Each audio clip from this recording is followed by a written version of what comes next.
नमस्कार शेतकरी मित्रांनो, आपण या गावाच्या प्लॉटला केरन टेक्नॉलॉजीचा वापर केलेला आहे.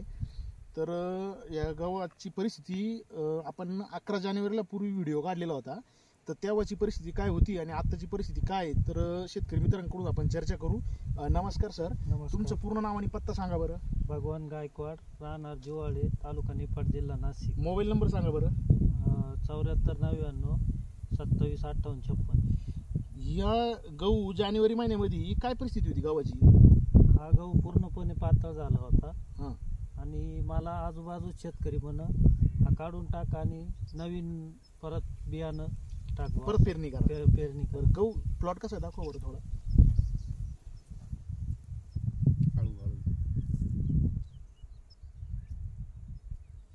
तर आता जी म्हणजे काय वाटतंय तुम्हाला आता एकदम म्हणजे लोमटाचे हे जाडी वगैरे एकदम चांगलं आहे. फुटवे बऱ्यापैकी बरोबर ना? लोमटाची जाडी जी आहे ना, म्हणजे दाण्याची जाडी दाण्याची चांगली वाटते. बरोबर ना? शेंड्यापर्यंत आधी सुरुवातीला एकदम छोटा होता ना, त्यावेळेस असं वाटत नव्हतं का हा गहू असा होईल म्हणून. बरोबर. हे शेतकरी मित्र शेजारचे आहे, तर त्यांनी हा गहू पेरल्यापासून मी पाहिलेला आहे. बरोबर. आलोय. वाटत नव्हतं म्हणजे गहू म्हणजे हा काढून आणि परत दुबार पेरणी. बरोबर. म्हणजे तुमचं असं मत होतं हा गहू होणार नाही. बरोबर. नव्हतं वाटत. तर आता तुम्हाला प्लॉट पाहिल्यावर काय वाटतंय? ऍव्हरेज तर तेवढंच मिळणार आहे, बरोबर ना? त्यात काही शंका नाही. कारण ओंबीची लांबी आणि जाडी आणि दाणे एकदम ही जाडी जाडी ना, भरले. दाण्याची जाडी ना ती एकदम एकसारखी. बरोबर ना? आणि एकसारखी. फुगीर वाटत दाणे एकदम. बरोबर. पण फुगीर आहे. आणि आपले जे शेतकरी मित्र आहे त्यांनी आता जे प्लॉट केलेले आहे त्यांच्या क्षेत्रामध्ये आमचा घरचा पण गहू आहे, पण अशी ओंबी नाहीये. बरोबर.